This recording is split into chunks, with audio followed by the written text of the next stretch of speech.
नमस्कार, आदाब और जय सत श्री अकाल। हम आपके दोस्त मित्र आशीर्वाद आपके लिए क्लास 8वीं की ज्योग्राफी की कक्षा लेकर आए हैं। इसमें हम आज भूगोल चैप्टर 5 को देखेंगे। इसके बाद और भी चैप्टर है उसको भी देखेंगे, लेकिन आज हमारा चैप्टर 5 होगा, उसको हमको देखना है। लेकिन उससे पहले यह कक्षा आपके लिए इन्फिनिटी वन एकेडमी की तरफ से लाई जा रही है, जो बिल्कुल निःशुल्क है, जिसको मुफ्त कहें और कुछ नहीं है, बशर्ते इसको ज़्यादा से ज़्यादा अपने दोस्तों तक शेयर करें, उनकी भी रिचमेंट बनाएं और ज़्यादा से ज़्यादा उनको देखने के लिए प्रेरित करें, बशर्ते मुझे और कुछ नहीं। चलिए अब आगे बढ़ते हैं उद्योग के ऊपर। उद्योग क्या होता है, जिसको इंडस्ट्रीज बोलते हैं।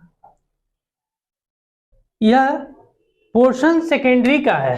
अगर हम बात करते हैं सेकेंडरी का है, यह सेकेंड सेक्टर की बात होती है। फर्स्ट प्राइमरी में हम जितने भी नेचुरल चीज होते हैं उनको, और उन नेचुरल जितने भी प्राकृतिक चीज होते हैं, नेचुरल को अगर हम कन्वर्ट करके अगर उससे कुछ नई चीजों की उत्पादकता को बढ़ाते हैं तो वह सेकेंडरी सेक्टर में होता है।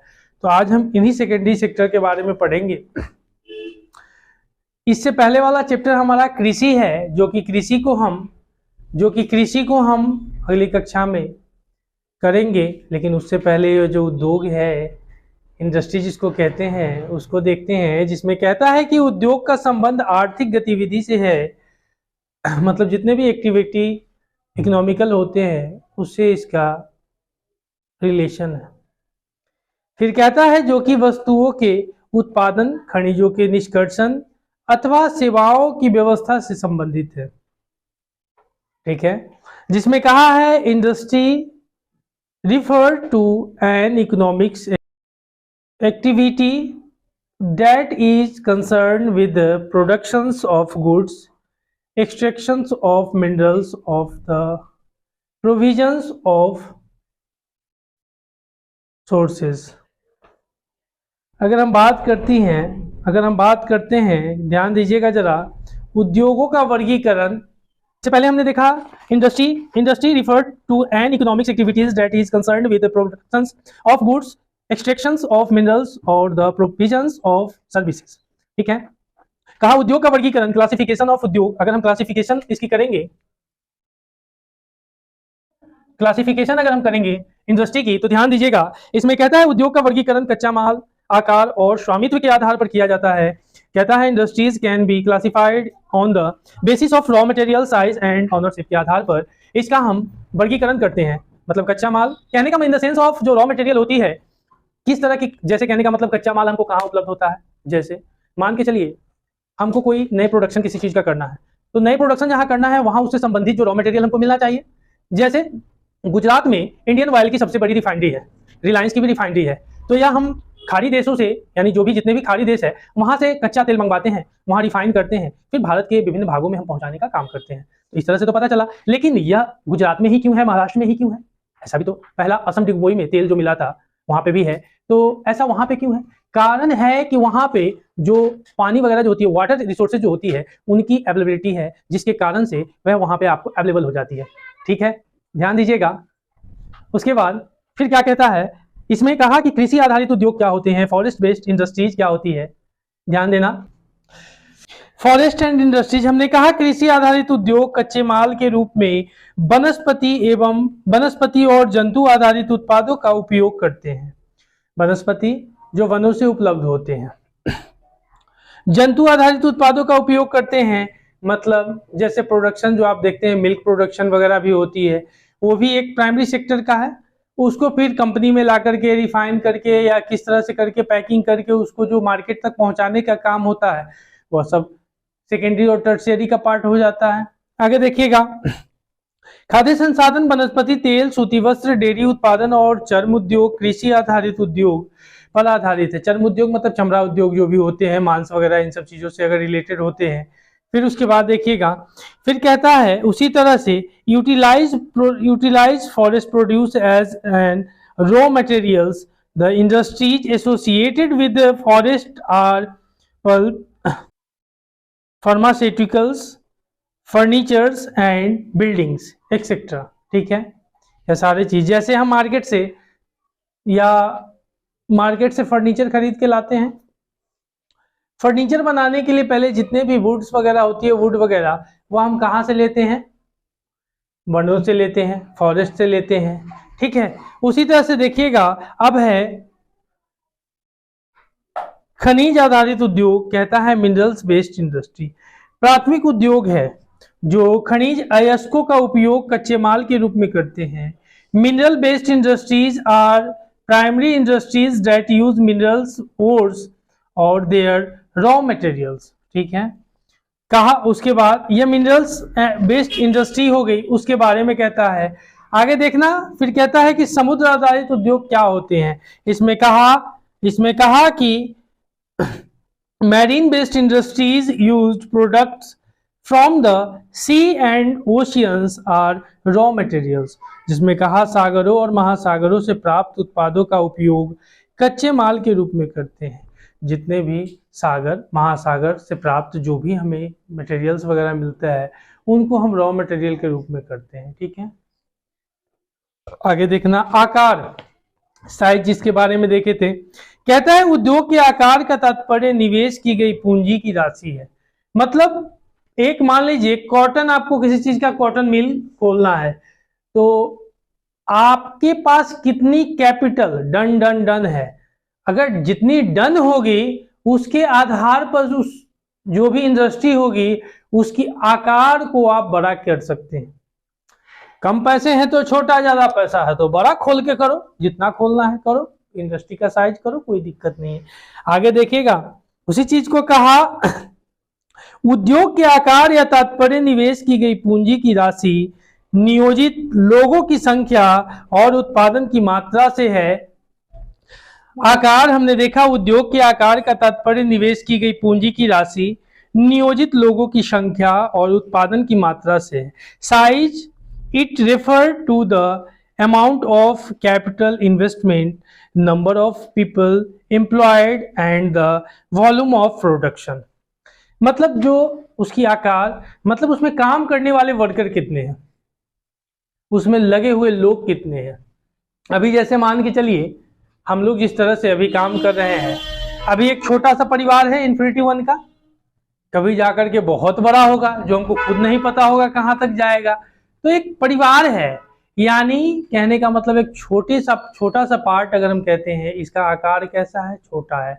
अब यह आकार, जैसे कि आप मान लीजिए बहुत सारे ऐसे प्लेटफॉर्म है कोचिंग की जिसकी साइज बहुत बड़ी है, जिसमें बहुत सारे 2000-3000 लोग लगे हुए हैं, तो उनका आकार इन्वेस्टमेंट के हिसाब से बड़ा होगा, इन्वेस्टमेंट भी उनकी बड़ी होगी, कैपिटल भी बड़ी होगी। इस तरह से करके हम उसको देखते हैं। तो इंडस्ट्री के साथ भी ऐसा ही कुछ होता है, ठीक है, सेम साइज। कहा उसके बाद आकार के दो भाग, जैसे कि लघु आकार और एक बृहद। यानी अगर हम साइज की बात करते हैं तो एक लार्ज और दूसरा स्मॉल, एक लार्ज साइज और दूसरा स्मॉल साइज, ठीक है। देखिएगा हो गया। इसी बृहद आकार में रेशम बुनाई और खाद्य प्रक्रम उद्योग, यानी और जैसे कि स्मॉल वाले में ऑटोमोबाइल और भारी मशीनरी का उत्पादन, यानी production of automobiles and heavy machineries, ठीक है। स्वामित्व के आधार पर अगर हम चर्चा करते हैं, स्वामित्व के आधार पर उद्योगों को निजी क्षेत्र, राज्य स्वामित्व अथवा सार्वजनिक क्षेत्र, संयुक्त क्षेत्र और सहकारी क्षेत्र वर्गीकृत किया जा सकता है। यानी ओनरशिप अगर हम बात करते हैं, ओनरशिप के आधार पर, यानी क्लासिफाइड अगर करते हैं इनटू प्राइवेट, उसके बाद हम बात करते हैं प्राइवेट सेक्टर के, स्टेट ओनरशिप, फिर उसके बाद पब्लिक सेक्टर की बात करते हैं, ज्वाइंट सेक्टर की बात करते हैं और एंड कोऑपरेटिव सेक्टर की बात करते हैं। ध्यान दीजिएगा, in the sense of the private sector, स्वामित्व किसी एक व्यक्ति के हाथ में। प्राइवेट में अगर बात करते हैं, जैसे मान के चलिए रिलायंस ग्रुप है, प्राइवेट किसी एक व्यक्ति के हाथ में है,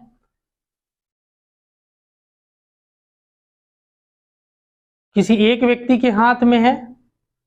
उसके बाद स्टेट वाले में, अब जो जैसे आप देखते हैं हेल्थ किससे रिलेटेड होते हैं, एजुकेशन से रिलेटेड होते हैं, या इसकी मालिकाना किसके हाथ में होती है, स्टेट गवर्नमेंट के हाथ में होती है।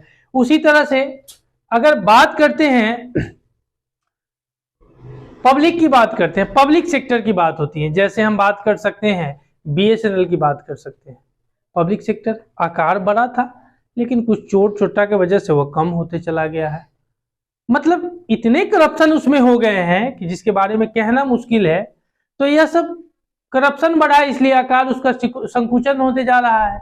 अब उसमें काम करने वाले लोग हैं, अब लाट साहेबी झाड़ते हैं। अब प्राइवेट कंपनी आप ही से सब कुछ खरीद करके लोगों के लिए इतना महंगाई फैलाई जा रही है, रायता फैलाई जा रही है, आप गवर्नमेंट वाले होकर के रायता को रोक नहीं पा रहे हैं।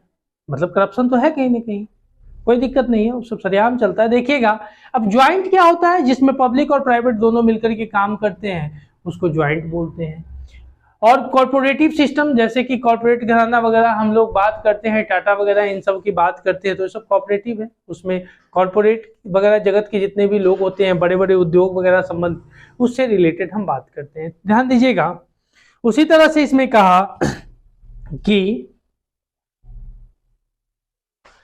उसके बाद कहता है कि प्राथमिक उद्योग है जो खनिज है उसको हो गया, इससे हमारा लघु आकार और बृहद आकार भी हमने देख लिया।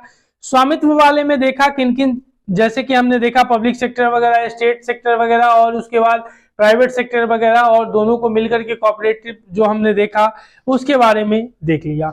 अब स्वामित्व यानी एक निजी, उसी तरह से निजी हो गया, सब कुछ हमने देख लिया।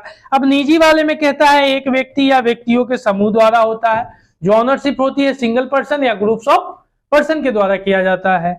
आगे बढ़ते हैं, अगर राज्य की, अगर स्टेट ऑन और पब्लिक सेक्टर यानी सरकार द्वारा, जिसमें अगर चर्चा करते हैं जैसे हिंदुस्तान एरोनॉटिक्स लिमिटेड और steel authority of India limited, यह सारे हम बात करते हैं। राज्यों और व्यक्तियों अथवा व्यक्तियों के समूह द्वारा, जिसमें कहा कि operated by the state and individuals और अ ग्रुप ऑफ इंडिविजुअल्स। ठीक है, ठीक है, चलिए आगे देखिएगा। फिर कहता है उसके बाद सहकारी क्षेत्र, कहता है कोऑपरेटिव सेक्टर स्वामित्व और संचालन कच्चे माल के उत्पादों या पूर्तिकारों, कामगारों अथवा दोनों द्वारा होता। एग्जाम्पल आनंद मिल्क यूनियन लिमिटेड, अमूल का फुल फॉर्म है, लिख लीजिएगा, आनंद मिल्क यूनियन लिमिटेड, लिख लीजिएगा आनंद मिल्क यूनियन लिमिटेड, जिसको हम लोग अमूल बोलते हैं। यही अमूल साहब हैं, अमूल हैं जो वर्गीस कुरियन साहब ने इनकी स्थापना करी थी, और व्हाइट रिवॉल्यूशन इन्हीं का देन है। व्हाइट रिवॉल्यूशन यहीं से आई थी, जो भारत में, और भारत की सबसे बड़ी उत्पादक कंपनी भी है अमूल की। और डू यू नो, एक चीज और जान लो, भारत विश्व में दूध का अग्रणी उत्पादन है, सबसे बड़ा उत्पादन और सबसे बड़ा उसको ग्रहण करता भी।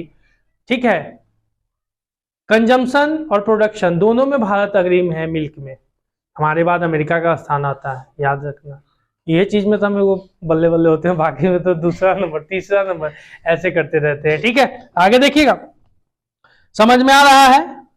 और सुधा डेयरी भी लिख लीजिएगा इसके साथ में, सुधा डेयरी भी ऐसा ही सहकारी है, कॉर्पोरेट की बात करते हैं। सुधा डेयरी भी बिहार में, अभी तक कुछ स्टेट्स में है लेकिन बिहार में इसके ज्यादातर है सुधा वगैरह। ठीक है, सुधा डेयरी भी है। हाँ, सहकारी उपक्रम है जितने भी है। आगे बढ़िएगा, इस तरह से करके यह काम होता है। उद्योग की अवस्थिति को प्रभावित करने वाले कारक कौन कौन से, factor affecting location of industries, क्या क्या होते हैं, जरा उसके बारे में भी हम लोग चर्चा करें तो कोई गलत नहीं होगा। जिसमें कहता है कि ध्यान दीजिएगा, इसको मिटाने दीजिए, इस सबको लिखते चलिएगा, नोट डाउन करते चलिएगा। चलिए देखिएगा, अगर मान लीजिए कोई इंडस्ट्री एस्टेबल की जाती है, सपोज दैट, इसके लिए हमको लैंड की आवश्यकता होती है, ट्रांसपोर्ट की आवश्यकता होती है, और कम्युनिकेशन की आवश्यकता होती है, कम्युनिकेशन की आवश्यकता होती है। उसके बाद यहां हमको चाहिए लेबर चाहिए, कैपिटल चाहिए, मार्केट उसको बेचने के लिए चाहिए, और वाटर चाहिए, जो भी उसमें गंदगी होगी उसको बहाने के लिए चाहिए। भैया सीधी बात है। और बात करते हैं रॉ मटेरियल। रॉ मटेरियल यानी रॉ मटेरियल जिसको हम लोग कहते हैं, कच्चा माल की उपलब्धता होगी तब जाके एक उद्योग की स्थापना की जा सकती है। देखिएगा, जमीन चाहिए घर पर बैठाने के लिए, मतलब इंडस्ट्री बैठाने के लिए, जमीन में से निकला हुआ जो सामान होगा उसको रोड पर पहुंचाने के लिए भी चाहिए, और जब रोड हो गया तो फोन चाहिए यानी कम्युनिकेशन संचार चाहिए, उसको बात करके लोगों तक भेजने के लिए। ये भी हो गया, लैंड पर लेबर काम करेगा, ट्रांसपोर्ट कैपिटल के साथ जूझेगा, और कम्युनिकेशन मार्केट के तौर पर बात होगी तब जाकर के वो मार्केट में बेचेगा। और वाटर चाहिए, वो जो जितना निकलेगा ना उसमें से गंदगी उसको बहाने के लिए और उसको सही करने के लिए भी चाहिए, लेकिन जल इसीलिए प्रदूषित भी हो रहा है, ये भी चीज याद रखिएगा। रॉ मटेरियल कच्चा माल आएगा, उसको धो धा के तैयार करेगा पानी, और पानी में फिर मिला देगा गंदगी और बाहर निकल के चला जाएगा। ठीक है, समझ में आया कि नहीं आया? नहीं आया तो डूब मरी। ध्यान दीजिएगा आगे फिर क्या कहता है। चलिए, औद्योगिक तंत्र, इंडस्ट्रियल सिस्टम। औद्योगिक तंत्र में निवेश, प्रक्रम और निर्गत शामिल होते हैं। मतलब निवेश, किसी चीज में निवेश करेंगे, उसके बाद प्रक्रम और निर्गत शामिल है, और निवेश में कच्चे माल, श्रम और भूमि की लागत, जल की उपलब्धता, परिवहन, विद्युत और अन्य अवसंरचना शामिल है। प्रक्रम में कई तरह के क्रियाकलाप शामिल है, अन्य अवसंरचना शामिल है जो कच्चे माल को परिष्कृत माल के में परिवर्तित करते हैं।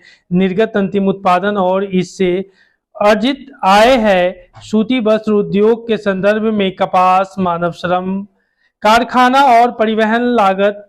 निवेश हो सकते हैं प्रक्रमों में ओटाई, कटाई, बुनाई, रंगाई और छपाई शामिल है। कमीज जिसे आप पहनते हैं वह उत्पादन है। मतलब इससे पहले धागा कटा, धागा से कपड़ा तैयार हुआ, कपड़ा में रंग चढ़ा, रंग चढ़ने के बाद दर्जी के पास गया, काट कूट छांट छूट किया, छांट छूट करने के बाद सिलाई का काम किया, सिलाई करने के बाद मार्केट में आया, मार्केट में जो लेकर आया आप तक पहुंचाने का काम किया, टर्शियरी नहीं, उसको टर्शियरी सेक्टर में शामिल किया, और तब जाकर के वह चीज आप पहन करके झमकाते हैं ना, तो वही चीज को कहते हैं। समझ गए? इसमें तो कुछ कहा था। अब औद्योगिक प्रदेश के बारे में देख ले। औद्योगिक प्रदेश जिसको इंडस्ट्रियल रीजन्स बोलते हैं, इसमें कहता है कि औद्योगिक प्रदेश अधिकांशतः शीतोष्ण कटिबंधीय क्षेत्रों, समुद्री पत्तनों के समीप और विशेष तौर पर कोयला क्षेत्रों, समुद्री पत्तनों के समीप और विशेष तौर पर कोयला क्षेत्रों के निकट स्थित होते हैं। मुंबई पुणे समूह, बेंगलोर तमिलनाडु प्रदेश, हुगली प्रदेश और अहमदाबाद वडोदरा प्रदेश, छोटा नागपुर औद्योगिक प्रदेश और कोल्लम तिरुवनंतपुरम औद्योगिक प्रदेश, यह सारे इंडस्ट्रियल एरिया के तौर पर माने जाते हैं। ठीक है, जिसमें कहा है कि मेजर इंडस्ट्रियल रीजन्स मतलब क्षेत्र जो है tend to be located in the temperate areas, यानी temperate areas near sea ports and specially near coal field. Mumbai Pune cluster, Bengaluru Tamil Nadu regions, Hooghly regions, Visakhapatnam Gangtok belt, उसके बाद गंटूर बेल्ट, गंटूर दिल्ली मेरठ रीजन्स, यानी ये सारे क्षेत्र जो आप देखते हैं तिरुवनंतपुरम इंडस्ट्रियल क्लस्टर्स, ये सारे जो है उत्पादन केंद्र से संबंधित है इंडस्ट्रियल एरिया के तौर पर। इंडस्ट्री कब बनता है? जब एक कंपनी बनी। इंडस्ट्री कैसे बनता है पता है?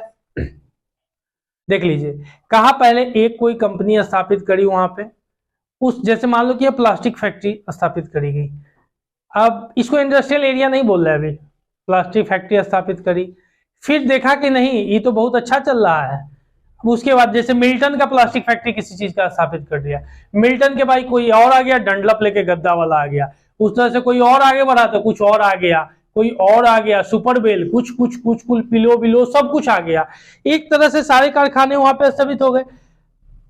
तब उसको हम इंडस्ट्रियल एरिया का नाम दे देंगे, क्योंकि वो रीजन जो होगा इंडस्ट्री से संबंधित है, उद्योग परंपरा को आगे बढ़ाने का काम कर रहा है, उसी को इंडस्ट्रियल एरिया कहेंगे। ठीक है, चलिए, औद्योगिक विपदा क्या होती है, इंडस्ट्रियल डिजास्टर क्या होती है? कहता है यूनियन कार्बाइड कारखाने से हाइड्रोजन साइनाइड तथा प्रक्रियाशील विषैले मिथाइल आइसोसाइनेट, यह सारे यूनियन कार्बाइड उसके बाद hydrogen carbide and reactive taxi methyl isocyanate from union carbide factory. ये सारे जितने भी हैं इनसे क्या होते हैं, विषैले गैस वगैरह जो आपको निकलते हैं, जिसके कारण से भी इसका एक डिजास्टर यानी आपदा के रूप में देखा जाता है। जिसमें कहा है प्रमुख उद्योगों का वितरण किस तरह से है, डिस्ट्रीब्यूशन ऑफ मेजर इंडस्ट्रीज, जिसमें कहता है कि लोहा इस्पात उद्योग, सूती वस्त्र उद्योग और चुना प्रौद्योगिकी उद्योग है। और उसके बाद कहता है संयुक्त राज्य जर्मनी, संयुक्त राज्य अमेरिका, चीन, उसके बाद जापान और रूस है। वस्त्र उद्योग भारत, हांगकांग, दक्षिण कोरिया, जापान और ताइवान के संकेंद्रित है, मतलब इन्हीं सब एरियाओं में संकेंद्रित है। फिर कहता है सूचना प्रौद्योगिकी उद्योग के मुख्य केंद्र मध्यवर्ती कैलिफोर्निया, यानी आईटी सेक्टर कैलिफोर्निया को कहा जाता है, कैलिफोर्निया। फिर उसके बाद कहता है मध्यवर्ती कैलिफोर्निया के सिलिकॉन घाटी में और भारत के बेंगलुरु प्रदेश में है। ठीक है, आईटी हब जो होता है, ठीक है, आईटी हब समझ रहे हो, जिसमें जितने भी आईटी इंफॉर्मेशन टेक्नोलॉजी वगैरह जो होती है उससे रिलेटेड कंप्यूटर वगैरह, जितने भी सॉफ्टवेयर वगैरह, हार्डवेयर, इन सब संबंधित जो काम किए जाते हैं वह बेंगलुरु वगैरह भारत में सबसे बड़े हब के रूप में जाने जाते हैं। ठीक है, कहा iron and steel industries, the textile industries and the information technology industries.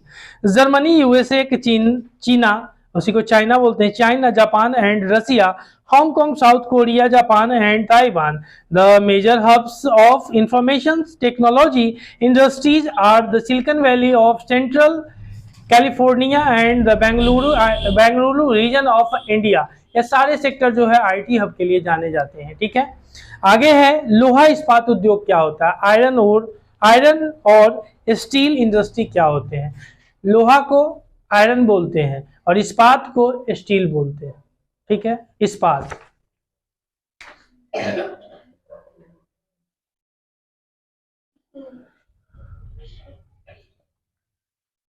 Steel बोलते हैं, ध्यान दीजिएगा। फिर उसके बाद कहता है कि उद्योग के लिए निवेश में श्रम, पूंजी, स्थान और अन्य अवसंरचनाएं के साथ साथ लौह अयस्क, कोयला और चूना पत्थर कच्चे माल के रूप में सम्मिलित है। लौह अयस्क से इस्पात निर्माण की प्रक्रिया में कई चरण शामिल है और कच्चे माल को झोंका भट्टी में रखा जाता है और जहां यह प्रगलित होता है, मतलब भट्टी में इसको गर्म करके उसको तोड़ मरोड़ करके फिर उससे एक नए चीजों का निर्माण होता है। फिर ध्यान दीजिएगा, कहता है the inputs for the industry include raw materials such as iron ore, coal and limestone along with labour, capital site and other infrastructure. The process of converting iron ore into steel involves many stages. The raw materials is put in the blast furnace where the undegrades smelting। देखिएगा, aluminium, निकल, तांबा जैसी अन्य धातुओं को इस्पात में मिलाकर इसकी मिश्रण धातु बनाई जाती है।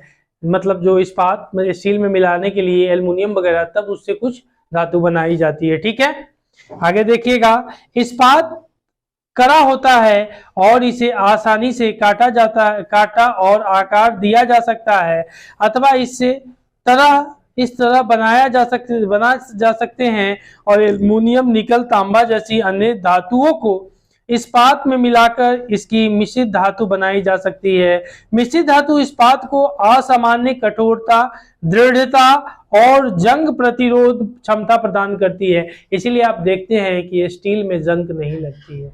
ठीक है, steel is tough and it can easily be shaped, cut or made into wire. Special alloys of steel can be made by adding a small amount of other metals such as aluminium, nickels and copper. Alloys give steel an unusual hardness, toughness और ability to resist rust। ठीक है, जंग रोधी बनाने का काम करता है। ठीक है, आगे देखना इस्पात प्राप्त, कहता है आधुनिक उद्योग का मेरुदंड कहलाता है और इसे लगभग सारी वस्तुएं जिनका हम लोग उपभोग करते हैं वे या तो लोहा या इस्पात से बने हैं और अथवा इन धातुओं से निर्मित औजारों और मशीनों से बने हैं। और पोत, रेलगाड़ी, ट्रक और ऑटो अधिकांश इस्पात से बने हैं। यहाँ तक कि सेफ्टी पिन और सुइयां जिनका उपयोग आप करते हैं वे सभी इस्पात से बनी है। तेल कूप इस्पात से बनी मशीनों से संबंधित मशीनों से वेधित किए जाते हैं और खनिजों का खनन इस्पात की पाइपलाइन से तेल परिवहन किया जाता है। खनिजों का खनन इस्पात के उपकरणों से होता है और कृषि के यंत्र प्रायः इस्पात से बने होते हैं। ठीक है, while bells are drilled with steel machineries, steel pipelines transport, while minerals are mined with steel equipment from machines are mostly steel. Large buildings have steel framework. Clear? ध्यान दीजिएगा, भारत में लोहा इस्पात उद्योग कच्चा माल सस्ते श्रमिक परिवहन और बाजार का लाभ लेते हुए विकसित हुए सभी महत्वपूर्ण इस्पात उत्पादन केंद्र जैसे कि भिलाई, दुर्गापुर, वर्णपुर, जमशेदपुर, राउरकेला, बोकारो एक ही प्रदेश में स्थित है। भारत में लोहा इस्पात उद्योग कच्चा माल सस्ते श्रमिक परिवहन और बाजार का लाभ लेते हुए विकसित हुए सभी महत्वपूर्ण इस्पात उत्पादक केंद्र जैसे भिलाई, दुर्गापुर, बर्नपुर, जमशेदपुर, राउरकेला, बोकारो एक ही प्रदेश में स्थित है। ये आप देखोगे एक ही प्रदेश में स्थित है। उसके बाद कहता है कि जो 4 राज्यों में फैले हैं, ये 4 राज्य पश्चिम बंगाल, झारखंड, उड़ीसा और छत्तीसगढ़, यह सारे राज्य हैं। भद्रावती और विजयनगर कर्नाटक में है, भद्रावती और विजयनगर कर्नाटक में है और विशाखापट्टनम आंध्र प्रदेश में है और सलेम तमिलनाडु में अन्य महत्वपूर्ण इस्पात के केंद्र हैं जो स्थानीय संसाधनों का उपयोग कर रहे हैं। और भारत का इस्पात उत्पादन 1947 में 10 लाख टन से बढ़कर के 2002 में 3 करोड़ टन हो गया है। सोचिए 50 साल में कितना ज्यादा विकसित हुआ है। उसी तरह से in India iron and steel industry has developed talking advantage of raw materials, cheap labor, transport and market. All the important steels producing centers such as Bhilai, Durgapur, Burnpur, Jamshedpur, Rourkela, Bokaro are situated in a regions that spreads over for states West Bengal, Jharkhand, Odisha and Chhattisgarh. Okay. Bhadravati and Vijayanagar in Karnataka, Visakhapatnam in Andhra Pradesh, Salem in Tamil Nadu are other important steel centers utilizing local resources. Steel को हिंदी में हम लोग इस्पात कहते हैं, बिल्कुल ठीक। और लौ अयस्क यानी लौ की अगर बात करते हैं तो आयरन कहते हैं, उसका सूत्र लौ का Fe होता है। और आपको एक चीज पता होना चाहिए कि स्टील बनाने में हमें बहुत सारे धातुओं को मिला करके स्टील का निर्माण करते हैं। इससे पहले जो हम पढ़ाए हैं उसमें इन सब चीजों का मिश्रण है। आगे देखना कहता है टाटा आयरन एवं स्टील कंपनी टिस्को जमशेदपुर 1947 से पूर्व भारत में केवल एक इस्पात का कारखाना था, Tata iron and steel company limited TISCO. यह निजी स्वामित्व में था। स्वतंत्रता के पश्चात सरकार ने यह कार्य अपने हाथ में लिया और बहुत से लौह इस्पात संयंत्र स्थापित किए। झारखंड में स्वर्णरेखा और खड़गई नदियों के संगम के समीप साक्षी में 1907 में टिस्को की शुरुआत की गई थी। भौगोलिक रूप से जमशेदपुर देश में लोहा इस्पात केंद्र के रूप में जाना जाता है और लोहा का काम वहां पे आयरन का काम 1907 में प्रारंभ किया था और 1911 में इस्पात का काम वहाँ प्रारंभ किया गया जमशेदपुर में। और वहाँ स्वर्णरेखा और खरगई दो नदियां वहीं पे संगम है। और स्वर्णरेखा नदी पर पूछता है कि कौन सा जगह है, तो स्वर्णरेखा नदी पर जमशेदपुर शहर बसा हुआ है। वाकई बहुत शांत है और बहुत अच्छा शहर है, कभी मौका मिले तो घूमिएगा, आगे देखिएगा। उसके बाद ध्यान देना, फिर क्या कहता है, साक्षी को कई कारणों से इस्पात संयंत्र स्थापित करने के लिए चुना गया और यह स्थान बांग्ला नागपुर रेल मार्ग पर काली माटी स्टेशन से मात्र 32 किलोमीटर की दूरी पर था। यह स्थान लौह अयस्क कोयला और मैग्नीज निक्षेपों के साथ साथ कोलकाता के निकट भी था, जहां विशाल बाजार उपलब्ध था। और टिस्को जो अभी टाटा में देखा है हमने, टिस्को को झरिया कोयला क्षेत्रों से कोयला प्राप्त, झरिया है वहीं पे, टिस्को कंपनी से तकरीबन ज्यादा दूर नहीं है, वहां पे कोयला मिल जाता है, ठीक है, झरिया से। और कोयला और उड़ीसा तथा छत्तीसगढ़ से लौह अयस्क चूना पत्थर यानी लाइमस्टोन जिसको बोलते हैं, चूना पत्थर को डोलोमाइट और मैग्नीज प्राप्त होता है। खरगई और स्वर्णरेखा नदियों से पर्याप्त जल की आपूर्ति होती है। सरकारी प्रोत्साहनों से इसे पर्याप्त पूंजी उपलब्ध होती है, सरकार द्वारा सब्सिडी जो इसे दी जाती है। कहता है साक्षी was chosen to set up the steel plants for several reasons. This place was only 32 kilometers away from Kalimati station on the Bengal-Nagpur railway line. It was close to the iron ore, उसके बाद coal and manganese depositions well as to Kolkata, which provided a large market. Tisco gets coal from Jharia coalfields and iron ore, limestones, dolomites or manganese from Odisha and Chhattisgarh. The Khadkai and Swarnarekha rivers ensured sufficient water supply. Government initiatives provides adequate capital for its later development. ठीक है, ध्यान देना, यह जो स्वर्णरेखा नदी है इसी से जमशेदपुर, जो झारखंड में जमशेदपुर है और उसकी राजधानी रांची है, RANCHI रांची है, और वहाँ से 4 घंटे के रास्ता, 4 से 5 घंटे का रास्ता है। लोकेशन, जमशेदपुर का जो लोकेशन है वह पहाड़ी वगैरह भी उधर अच्छी खासी है। वहाँ पे सबसे पहले लौ का जो आयरन ओर की बात करते हैं, तो यह आपको आयरन ओर जो है तो छत्तीसगढ़ में यह स्थापित करने जमशेदजी टाटा वगैरह सब लोग छत्तीसगढ़ में खोज लिए थे, लेकिन नदी वगैरह का सही पानी, जल का संसाधन नहीं था। उसके बाद वह जमशेदपुर में गए, तो जमशेदपुर में 1907 में उनको आयरन का पता चला, आयरन जिसको लोहा कहते हैं, 1907-6 में।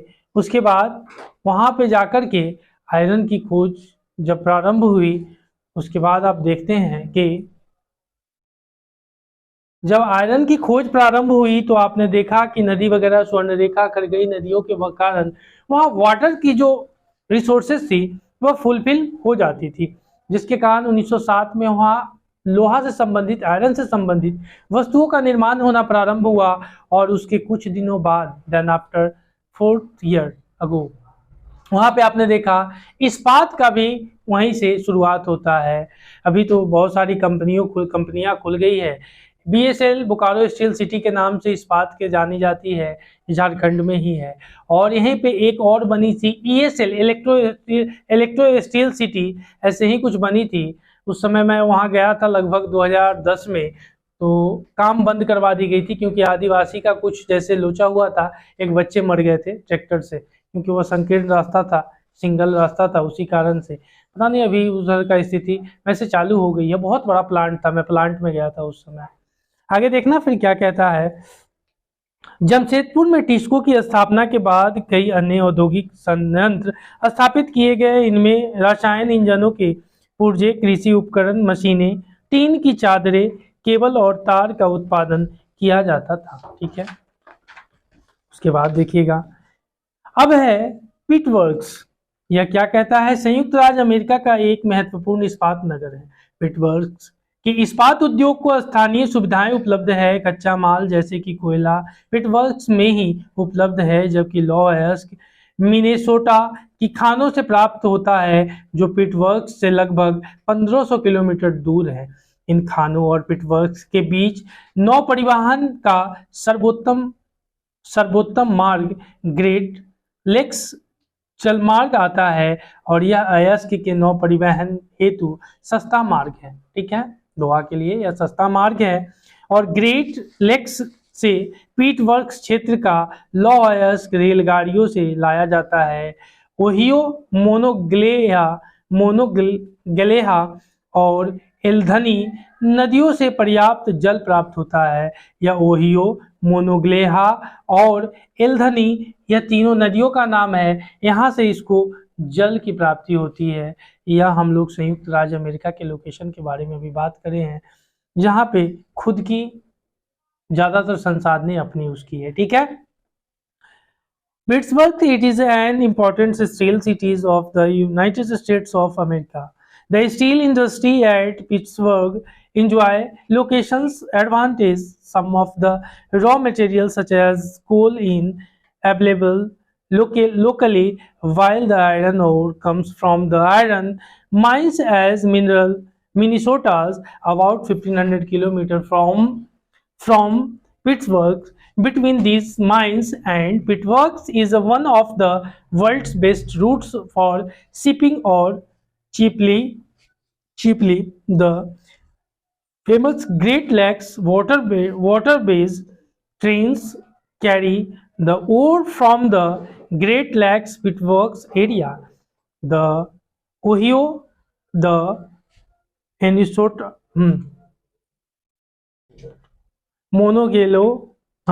मोनोगेला एंड एलिघेन, उसके बाद कहते हैं एल्धनी rivers provides adequate water supply. Clear, चलिए आगे। पिटवर्क क्षेत्र में इस्पात मिलों के अतिरिक्त कई अन्य कारखाने हैं।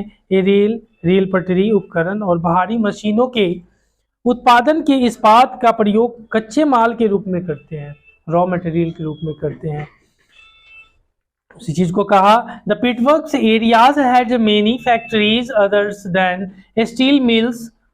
This use steel as their raw materials to make many different products such as rail road equipment, heavy machineries and rails. सारे इसमें आपको कच्चे रॉ मटेरियल के रूप में वहां पे अवेलेबल है। ठीक है, आगे देखना। फिर सूती वस्त्र उद्योग यानी कॉटन टेक्सटाइल इंडस्ट्री, धागों से कपड़े की बुनाई एक प्राचीन कला है और कपास, ऊन, सिल्क, जूट और पटसन का प्रयोग वस्त्र निर्माण में किया जाता है। ठीक है, ध्यान दीजिएगा। उसके बाद कहता है वेविंग्स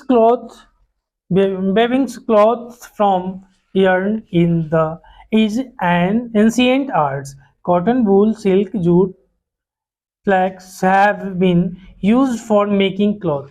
क्लियर, ध्यान दीजिएगा। प्राकृतिक रेशे ऊन, सिल्क, कपास, लीनन और जूट से प्राप्त किए जाते हैं। मानव निर्मित रेशों में नाइलॉन, प्लास्टिक, एक्रिलिक और रेयॉन शामिल है।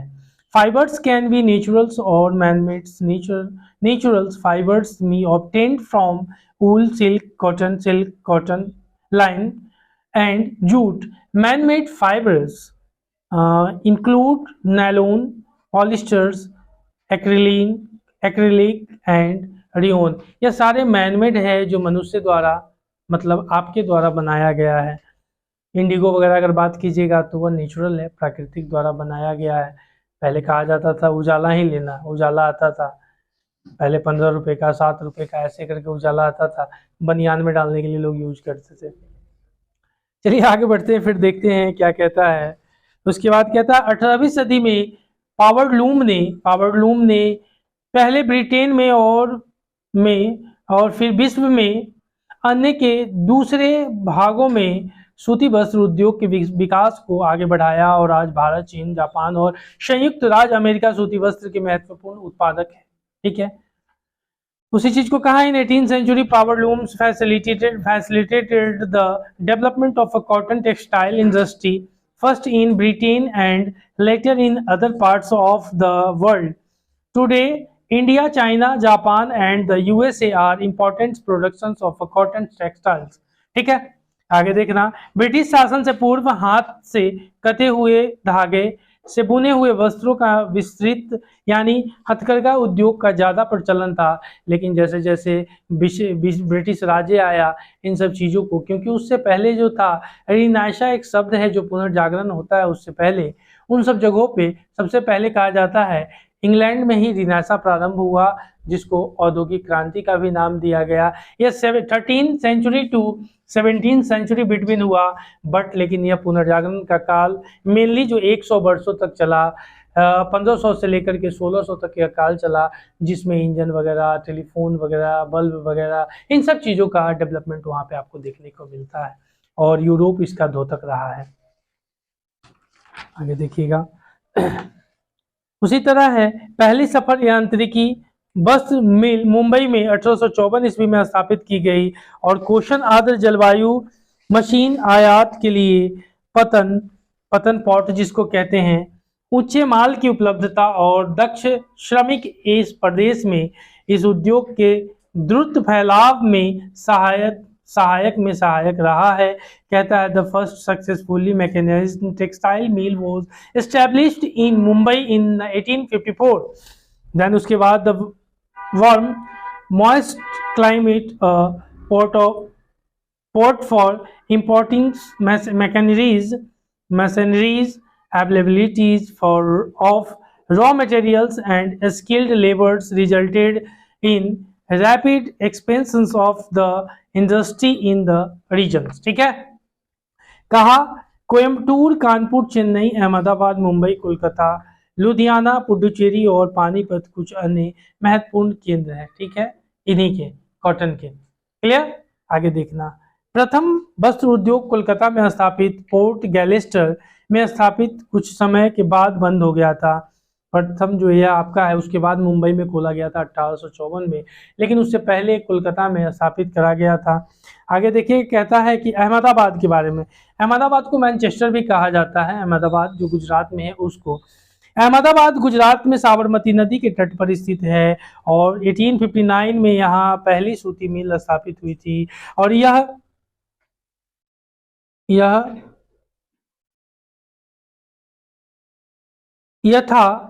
शीघ्र ही मुंबई के बाद भारत का दूसरा सबसे बड़ा वस्त्र निर्माण नगर बन गया और अहमदाबाद को प्रायः भारत का मैनचेस्टर कहा जाता है। ठीक है, इसी चीज को कहा Ahmedabad, it is located in Gujarat on the banks of the Sabarmati reverse. The first mill was established in 1861 it soon becomes the second largest textile city of India after Mumbai के बाद यह दूसरा टेक्सटाइल उद्योग का है और Ahmedabad was therefore often referred to as the Manchester of the India. ठीक है, उसी चीज को आगे कहा अहमदाबाद के बाद ओसाका जापान का एक महत्वपूर्ण वस्त्र निर्माण केंद्र है और यह जापान का मैनचेस्टर के नाम से भी जाना जाता है। भारत का मैनचेस्टर अहमदाबाद, जापान का मैनचेस्टर ओसाका। ठीक है, देखिएगा Osaka, it is an important textile centre of Japan also known as the Manchesters of Japan. Very good. उसके बाद कोष्ण आर्द्र जलवायु कताई व बुनाई के लिए बहुत ही उपयुक्त है। थोडो नदी मिलों के लिए पर्याप्त जल उपलब्ध कराती है। थोडो एक नदी का नाम है ओसाका जापान में, इसी नदी से जल की उपलब्धता फुलफिल होती है। आगे देखिएगा, warm humid climate is well situated to shippings and weavings. The rivers Yodo provides sufficient water for the mills। ठीक है, योडो नदी जापान की नदी है, वह पानी वहां से उपलब्ध करवाती है।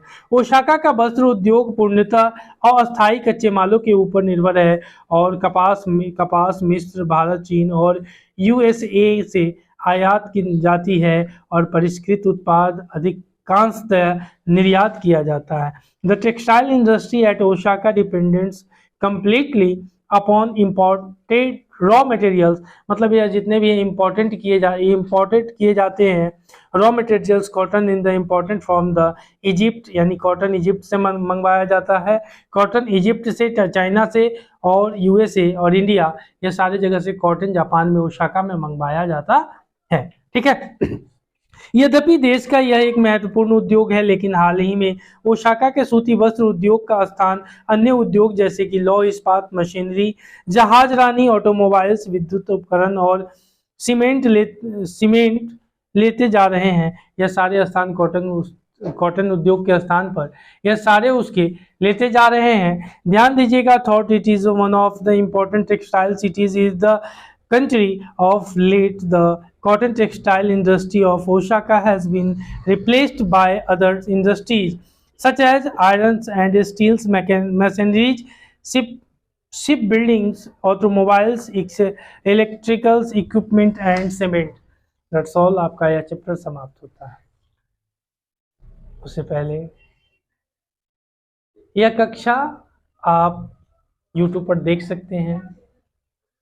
नोट्स की अगर ज़रूरत होगी तो आप इंस्टाग्राम, फेसबुक, कहीं भी नोट्स के लिए आप कमेंट कर सकते हैं। आपको कमेंट बॉक्स में जो भी कमेंट होगा उसका रिप्लाई भी मिलेगा, नोट्स भी आपको मिल जाएगा। व्हाट्सएप नंबर भी हमारा है, वहाँ से भी आप नोट्स को प्राप्त कर सकते हैं, 9905612659।